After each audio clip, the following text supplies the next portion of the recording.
حضور صلی اللہ علیہ وسلم کی ذات اقدس جو نمونہ آپ نے ہمیں عطا کیا اس موقع پہ کہ یہ غم کی کیفیت اور اس مرنے والے کا اور اس کے ورثاء کے ساتھ ایک اظہار ہمدردی کے طور پہ حضور صلی اللہ علیہ وسلم نے اس کے جنازہ پڑھنے کی تلقین فرمائی کہ اس کو جنازے کے ساتھ دعا کے ساتھ رخصت کرو۔ پھر حضور صلی اللہ علیہ وسلم کا یہ بھی طریق تھا کہ اپنے صحابہ میں سے جب کوئی فوت ہوا تو حضور نے اس کو بوسہ دیا اور اس کے بعد اسے لحد میں بھی بعضوں کو خود اتارا، اور پھر حضور صلی اللہ علیہ وسلم جس طرح کہ میں نے عرض کیا تھا کہ بعض معاشرے کے جو لازم جزو ہوتے ہیں ان کو بھی سامنے رکھا۔ حضور نے فرمایا کہ حضرت جعفر طیار رضی اللہ تعالیٰ عنہ جو آپ کے چچا زاد تھے، جب ان کی وفات ہوئی ہے جنگ موطا کے موقع پہ، تو جب ان کی نعش مبارک آئی تو حضور صلی اللہ علیہ وسلم نے اپنے گھر والوں کو یہ ہدایت کی کہ جعفر کے گھر والے اس کی وفات کی وجہ سے، اس کی میت آنے کی وجہ سے مصروف ہیں، غم میں مبتلا ہیں، ان کے لیے کھانے وانے کا انتظام کیا جائے۔ اور یہی وجہ ہے کہ اللہ تعالیٰ کے فضل سے جماعت میں بھی یہ ہر جگہ رواج ہے کہ کوئی اس طرح کوئی کسی وفات ہو جائے تو اسی سنت کے تابع اس کے ہاں کھانا وانے کا انتظام کیا جاتا ہے۔ تو یہ جو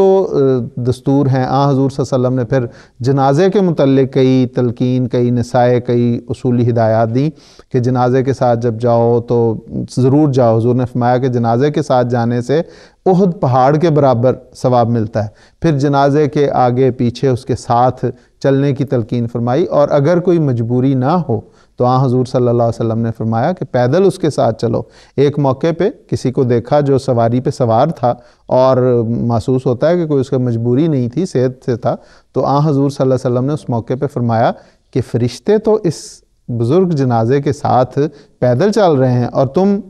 سواری پہ سوار ہو، تو اس قسم کی اگر تمہیں کوئی تکلیف نہیں تو ساتھ پیدل چلا جائے۔ اسی طرح حضور صلی اللہ علیہ وسلم کی مختلف ہدایات ہیں جو اس موقع پہ حضور صلی اللہ علیہ وسلم نے اس مرنے والے کے احترام میں قائم فرمائیں، اور ضرور اس کے غسل کے لیے حضور صلی اللہ علیہ وسلم نے فرمایا کہ ایک صاحبزادی کی وفات ہوئی تو فرمایا کہ آپ ان کو عورتوں کو یہ ارشاد دیا کہ 5 دفعہ ان کو یا 7 دفعہ وہ نیم والے پتوں سے غسل دو، اور آخری دفعہ اس کو کافور بھی دو۔ پھر یہ بھی فرمایا کہ غسل دے کے ایک مسلمان کی میت کو پاکیزہ کرو، کیونکہ مسلمان نجس نہیں ہے، نہ زندہ اور نہ ہی وفات کے بعد۔ تو اس طرح حضور صلی اللہ علیہ وسلم جس طرح خان صاحب بیان کر رہے ہیں کہ ہر طرح سے جو وفات یافتہ ہے اس کی بھی عزت اور اس کا احترام قائم کیا۔ پھر ہم یہ بھی دیکھتے ہیں کہ وہ عزت اور وہ احترام صرف کلمہ گو مسلمان کے لیے نہیں ہے، بلکہ حضور صلی اللہ علیہ وسلم مسلمانوں کی وفات کے بعد ان کے لیے بھی عزت اور احترام میں جنازے کے لیے کھڑے ہوا کرتے تھے۔ اور ایک دفعہ ایک روایت میں ہے کہ ایک جنازہ گزرا تو حضور صلی اللہ علیہ وسلم اس جنازے کے احترام میں کھڑے ہو گئے،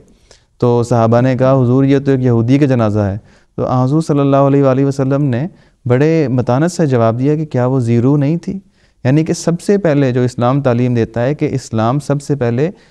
ایک زیرو، ایک انسان، ایک جان کی، ایک انسانیت کی جو ہے اس کو وقار اور اس کی تعظیم کا قیام فرماتا ہے، اور اس کے بعد پھر مسلمان، اور اس طرح سلسلہ